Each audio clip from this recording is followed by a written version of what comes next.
حبیب اللہ الصلاۃ والسلام علیک یا نبی اللہ وعلی آلک واصحابک یا نور اللہ صلی اللہ تعالی علیہ وسلم۔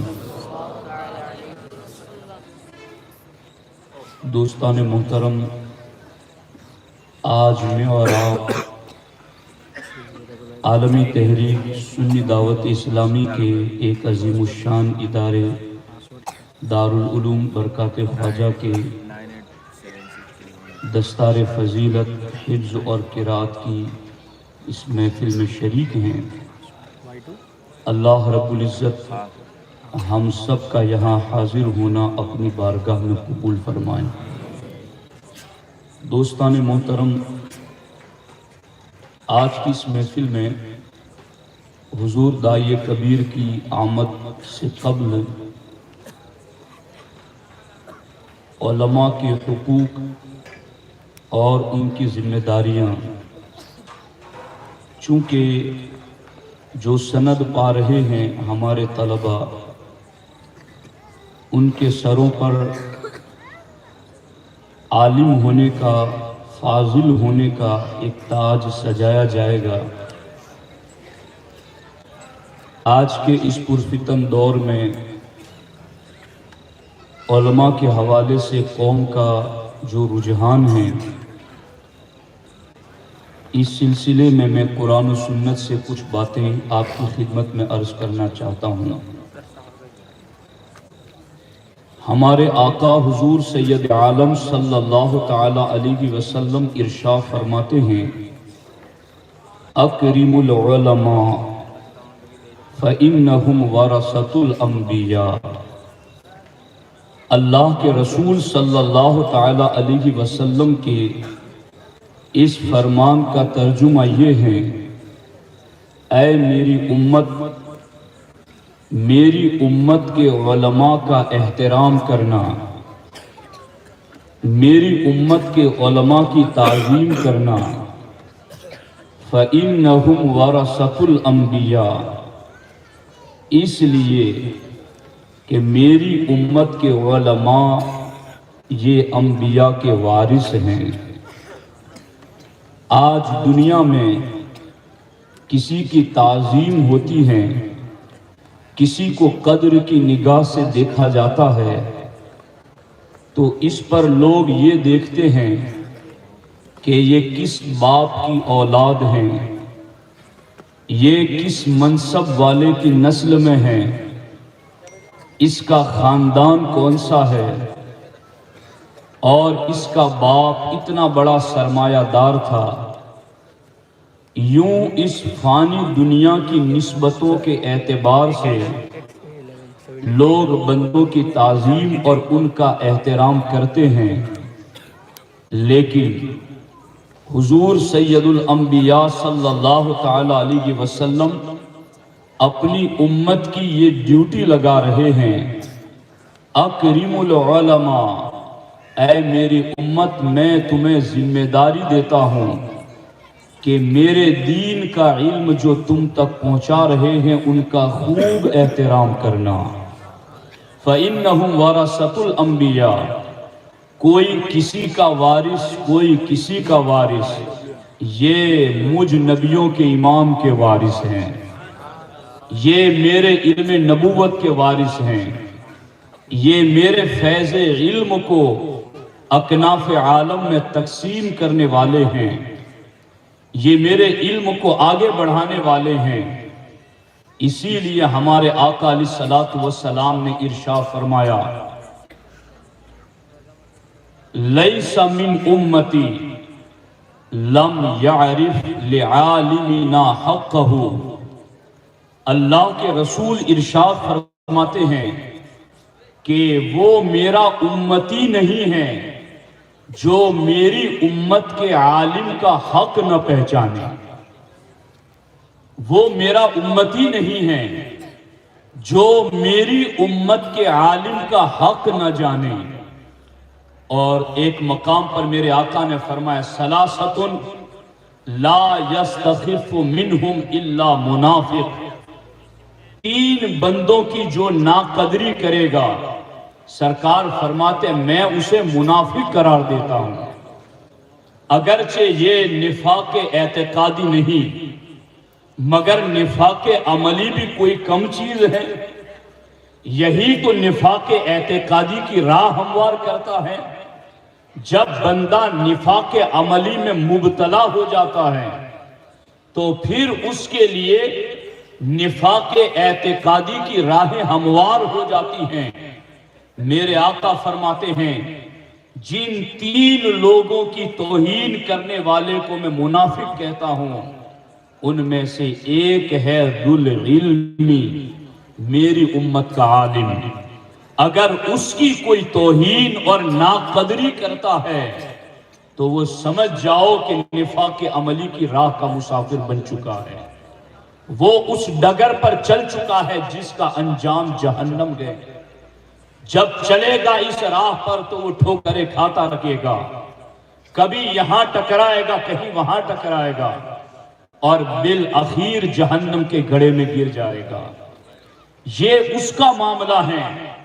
جو عالم دین کی ناقدری کرتا ہے، اس کا کمال سے احترام نہیں کرتا ہے،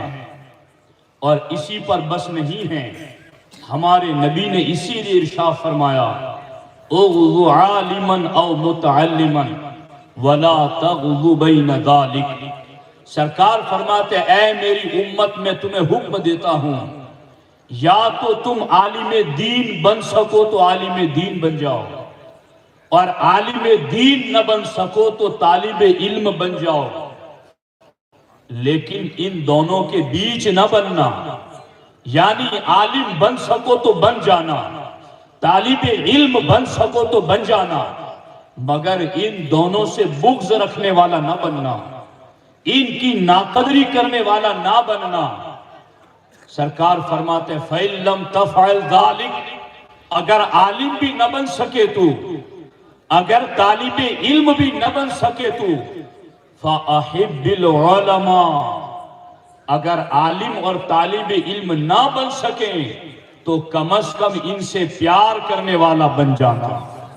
ان سے محبت کرنے والا بن جانا، وَلَا يُبْغِضُهُمْ، اور ان سے بغض نہ رکھنا، اپنے سینے میں ان کے حوالے سے کوئی کپٹ نہ رکھنا، اپنے باطن میں ان کے حوالے سے کوئی ناقدری کا پہلو نہ رکھنا۔ یہ ہے علماء کی شان، اور میرے نبی نے تو یہاں تک فرمایا مختلف الى باب العالم حتی یرجع کتب اللہ له بکل قدم مدینۃ فی الجنہ۔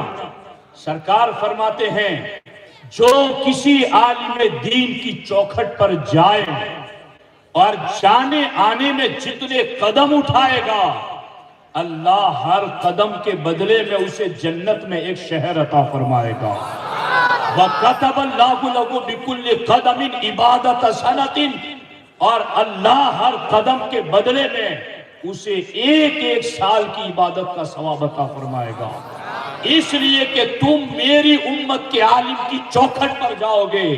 تو وہیں سے تمہیں خدا کی بھی معرفت ملے گی، نبی کی بھی معرفت ملے گی، وہاں سے تمہیں راہ مستقیم کا پتہ ملے گا، وہیں سے تمہیں راہ نجات کی روشنی ملے گی۔ اس لیے علماء کا حق جانو، ان کی تعظیم کرو، ان کا احترام کرو، اور قربان جاؤں اس مقام پر میں نے امیر المومنین مولا علی کرم اللہ تعالی وجدہ الکریم کا وہ فرمان پڑھا، خدا کی قسم آج عوام اہل سنت کے لیے لازم ہے کہ مولا علی کے اس فرمان کو اپنے دل و نگاہ میں بسائے۔ مولا علی تو فرماتے ہیں من علمنی حرفا فقد سیرنی عبدا، جس نے مجھے ایک حرف پڑھا دیا، مولا علی فرماتے ہیں گویا اس نے مجھے اپنا غلام بنا لیا، میں اس کا خادم بن گیا جس نے مجھے ایک حرف سکھا دیا۔ میرے آقا فرماتے ہیں من علم عبدا آیتا من کتاب اللہ فہو مولاہ، سرکار فرماتے ہیں جس نے میرے کسی امتی کو قرآن کی ایک آیت سکھا دی، وہ سکھانے والا اس کا مولا ہو گیا، وہ سکھانے والا اس کا آقا ہو گیا۔ یہ ہے عالم کی شان۔ اور مولا علی کا آگے فرمان سنو، اور دلوں کی کھڑکیوں کو کھول کر کے اس پیغام نور سے اپنے سینے کو پرنور کر لو۔ مولا علی رضی اللہ تعالیٰ عنہ فرماتے ہیں اے حضور کی امت، حضور کی امت کے عالم کا تم پر یہ حق ہے کہ جب تم کسی عالم کی محفل میں جاؤ اور وہاں درجنوں لوگ بیٹھے ہوئے ہو، وہاں تم سلام کرو تو ساروں کو سلام بالعموم کرو، اور عالم کو سلام بالخصوص جدا گانا انداز میں کرو، سب کو سلام جدا کرو۔ اور محفل میں بیٹھے ہوئے عالم کا یہ احترام ہے کہ اسے جدا گانا سلام کرو۔ اور مولا علی فرماتے ہیں اس عالم کا احترام یہ بھی ہے کہ جب تم اس کی بارگاہ میں جاؤ تو کیا کرو آگے، وَلَا تُشِيرَنَّ عِنْدَهُ بِيَدِكَ وَلَا تَغْمَزَنَّ بِعَيْنَيْكَ عِنْدَهُ۔ اس عالم کی چوکھٹ پر بیٹھو تو جب تک اس کے پاس بیٹھو اپنے ہاتھ سے اشارہ بھی نہ کرو، اپنی آنکھوں سے اشارہ بھی نہ کرو، جب تک اس کی خدمت میں بیٹھو کسی کے کان میں سرگوشی بھی نہ کرو۔ اس عالم کے پاس جانا چاہو تو پہلے دیکھ لو کہ کہیں وہ تمہارے جانے سے اکتاہٹ میں تو مبتلا نہیں ہو جائے گا، اور اگر تمہیں اس کی سنگت میں بیٹھنے کا موقع مل جائے تو اتنی لمبی نشست اس عالم کے پاس نہ بیٹھو کہ اس کی طبیعت میں ملول پیدا ہو جائے۔ مولا پاک رضی اللہ تعالیٰ عنہ عالم کا یہ احترام بیان کرنے کے بعد ایک جملہ ارشاد فرماتے ہیں اگر وہ عالم کوئی مسئلہ تمہیں بتائے تو پھر وہ مخالفت والے انداز سے اس سے کلام نہ کرو۔ اور آگے فرماتے ہیں اگر تمہیں کچھ پوچھنا ہو اس عالم سے، کچھ سوال کرنا ہو اس عالم سے، تو اس عالم کی چوکھٹ پر انتظار کرو۔ انما ہوا بمنزلۃ النخلہ تنتظر حتی یسقط علیک منہا شیء۔ مولا علی فرماتے ہیں میرے مصطفیٰ کے دین کے عالم کی مثال اس کھجور کے درخت کی طرح ہے کہ جب تم اس کے پھل کھانا چاہتے ہو تو تم کھجور کے درخت کے نیچے بیٹھ کر کے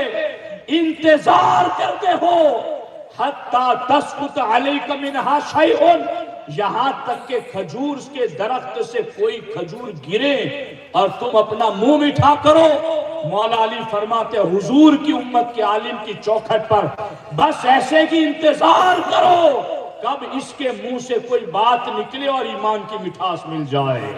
کوئی ایمان کا پھل مل جائے، ایمان کی لذت مل جائے۔ یہ دیکھو تو صحیح۔ اور آگے مولا پاک نے جو جملہ کہا وہ باب مدینۃ العلم کی اپنی ہی شان ہے، اور ویسا ہی بندہ ویسی بات کر سکتا ہے۔ مولا علی فرماتے ہیں انما المؤمن العالم، مولا علی فرماتے ہیں مومن عالم۔ اب یہاں جس عالم کی یہ شان بیان کی گئی ہے بد عقید عالم کی نہیں، وہابی مولوی کی نہیں، کسی اور مکتبہ فکر کے عالم کی نہیں۔ مولا علی فرماتے ہیں المومن العالم، جس کے سینے میں ایمان موجود ہے وہ عالم کیسا ہے، اس کی شان کیا ہے؟ مولا علی فرماتے ہیں لا اعظم اجرا عند اللہ تعالی کالصائم والقائم والمجاہد فی سبیل اللہ۔ مولا علی فرماتے ہیں وہ عالم مومن ایسا ہے اگر وہ چپ بھی بیٹھتا ہے تو اللہ اس عالم کو اتنی نیکیاں دیتا ہے جتنا روزہ رکھ کر کے عبادت کرنے والے مجاہد کو اللہ نیکیاں دیتا ہے۔ تمہیں پتا ہے مجاہد کی شان کیا ہے؟ میرے آقا فرماتے ہیں مجاہد کی جب اللہ کی راہ میں نکلتا ہے تو اس کے قدم سے اٹھنے والا دھواں، اس کے قدم سے اٹھنے والی گرد اور جہنم کا دھواں دونوں اکٹھا نہیں ہو سکتے کہ مجاہد کے قدموں سے اٹھنے والا دھواں اگر کسی کے چہرے پر لگ جائے اللہ اس کو بھی جہنم سے بچا لیتا ہے۔ مجاہد سرحد اسلام پر اپنا گھوڑا باندھ کر کے مسلم امہ کے لیے حفاظت کے انتظار میں رہتا ہے، اس کے گھوڑے کی لید بھی قیامت کے دن نیکیوں کے پلڑے میں تولی جائے گی۔ وہ مجاہد اپنا آخری قطرے خون تک بہانے کے لیے جہاں گیا گئے، میرے نبی ارشاد فرماتے گئے وہ مجاہد اگر روزہ بھی رکھیں اور روزہ رکھ کر کے نماز بھی پڑھے اس کو جتنا ثواب ملتا ہے حضور کی امت کے مومن عالم کو وہی اجر و ثواب عطا فرماتا ہے۔ سبحان اللہ، سبحان اللہ۔ یہ دیکھو عالم کا مقام۔ لیکن آج قوم کا جو مزاج ہے اس کو اپنا قبلہ درست کرنا چاہیے، اپنی فکر کا زاویہ درست کرنا چاہیے، اپنے دل و دماغ پر مسلط ہونے والے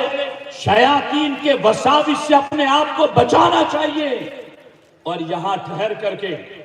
میں بڑی ذمہ داری کے ساتھ علماء کی موجودگی میں یہ بات آپ کو کہہ رہا ہوں، کبھی کبھی کسی عالم سے کوئی نفرت اس لیے کرتا ہے کہ یہ وہ عالم ہیں کہ جس نے ہم جس عالم کو مانتے ہیں اس کے ڈکلیئر کیے ہوئے مسئلے کو فالو نہیں کرتا ہے، اس نے ہم جس عالم اور پیر سے وابستہ ہیں اس کے تحقیق کردہ مسئلے پر یہ عالم عمل نہیں کرتا ہے تو پھر ہم اس کو نہیں مانیں گے، ہم اس سے بغض رکھیں گے، ہم اس سے نفرت کریں گے، ہم اس کی برائی کریں گے۔ اہل سنت و جماعت یہاں مجھے میرے نبی کے صحابہ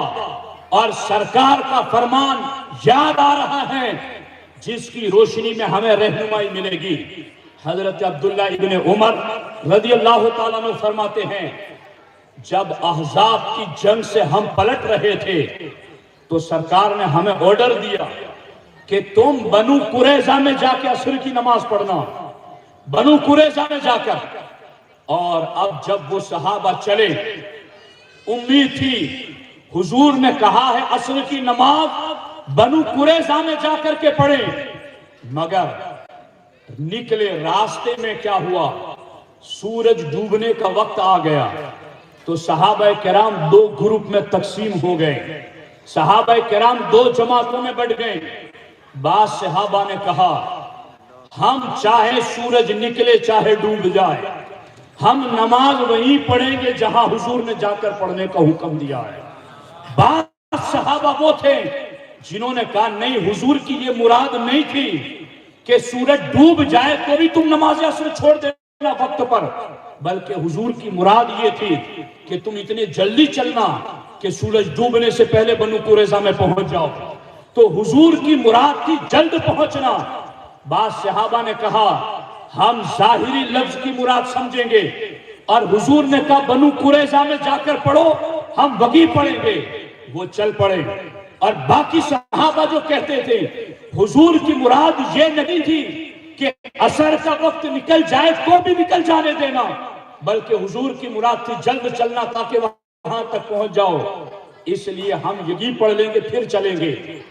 چلنے والے چل چکے، وقت نکال کر کے انہوں نے بنو قریظہ میں عصر کی نماز پڑھی،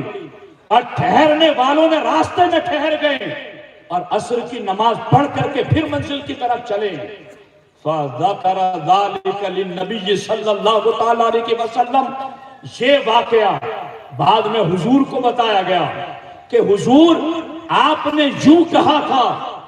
اور ہم دو گروپ میں تقسیم ہو گئے اور ہم نے اس طرح کا کام کیا کہ بعض لوگوں نے بنو قریظہ جا کر عصر پڑھی، وقت اگرچہ نکل گیا، اور بعض نے بیچ ہی میں پڑھ لی وقت کا لحاظ کرتے ہوئے۔ حضور کیا آپ ان دونوں میں سے کسی کو ملامت کریں گے؟ کسی کو برا بھلا کہیں گے تو میرے آقا نے کیا فرمایا؟ عبداللہ ابن عمر فرماتے ہیں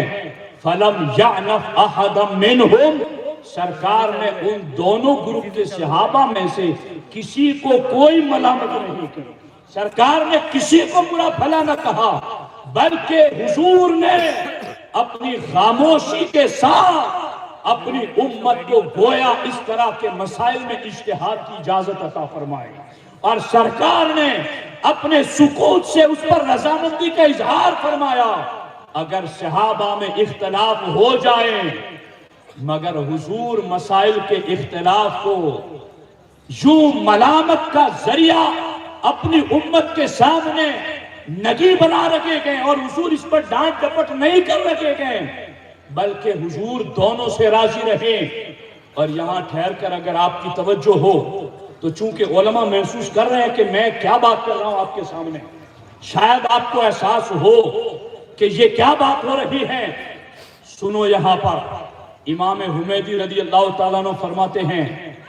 کہ میں نے حضرت امیر المومنین عمر بن عبدالعزیز سے کہا، جبکہ وہ پورے اسلامی سلطنت کے فرما روا تھے اور پورے اسلامی سلطنت کے بادشاہ تھے، حضرت عمر بن عبدالعزیز رضی اللہ تعالیٰ عنہ فرماتے ہیں کہ میں نے، امام حمیدی کہتے ہیں کہ میں نے عمر بن عبدالعزیز سے کہا آپ ایسا کیوں نہیں حکم دیتے کہ سارے فقہا ایک مسلک پر جمع ہو جائے، کوئی اختلاف ہی نہ رہے، کوئی آپس میں معاملہ ہی نہ رہے، ساری کی ساری بات ایک ہی مسلک کی ہو، مسائل میں کسی طرح کا اختلاف نہ ہو۔ تو حضرت عمر بن عبدالعزیز جو کہ خلیفہ راشد ہیں فرماتے ہیں میں اس بات سے خوش نہیں ہوں کہ علماء میں اختلاف نہ ہو، میں اس بات سے خوش نہیں ہوں کہ علماء میں اختلاف نہ ہو، اور خدا کی قسم یہاں میں ان کا قول بھی ذکر کرنا چاہتا ہوں۔ ہمارے ایک امام ہیں فرماتے ہیں میں یہ پسند نہیں کرتا کہ حضور کے صحابہ میں آپس میں مسائل کا اختلاف نہ ہو، میں یہ پسند نہیں کرتا، کیونکہ اگر صحابہ میں اختلاف نہ ہوتا تو کوئی اپنی رائے سے اختلاف کر دیتا تو پھر وہ معاذ اللہ گمراہی کی طرف چلا جاتا۔ چونکہ صحابہ کا جس پر اجماع اور اتفاق ہو گیا اس سے جو ہٹا وہ راہ حق سے ہٹ گیا، جو افضلیت ابوبکر صدیق کے مسئلے سے ہٹا وہ راہ حق سے ہٹ گیا، وہ راہ نجات سے ہٹ گیا، وہ صراط مستقیم سے ہٹ گیا، اس لیے کہ یہ وہ مسئلہ ہے جس مسئلے پر سارے صحابہ کا اجماع اور اتفاق ہے۔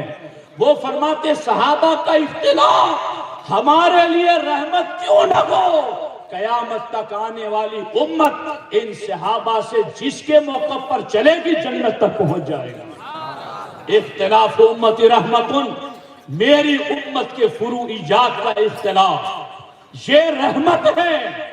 تو اب پتا چلا کہ جو آپس کے فروعی مسائل میں اختلاف کی بنیاد پر اگر کبھی کوئی کسی عالم سے نفرت رکھتا ہے تو شرعاً اس کی اجازت نہیں ہے، بلکہ وہ اس ملامت پر قابل گرفت ہے، بلکہ وہ سزا کا سزاوار ہے اور مستحق کے عذاب ہے۔ تو اب دیکھو یہاں پر علماء کی شان کتنی بڑی ہے۔ میں یہ بات آپ کو اخیر میں عرض کر دوں کہ یہ علماء کے حقوق ہیں قرآن و سنت کی روشنی میں جو میں نے آپ کی خدمت میں عرض کیے۔ اب قرآن کی ایک آیت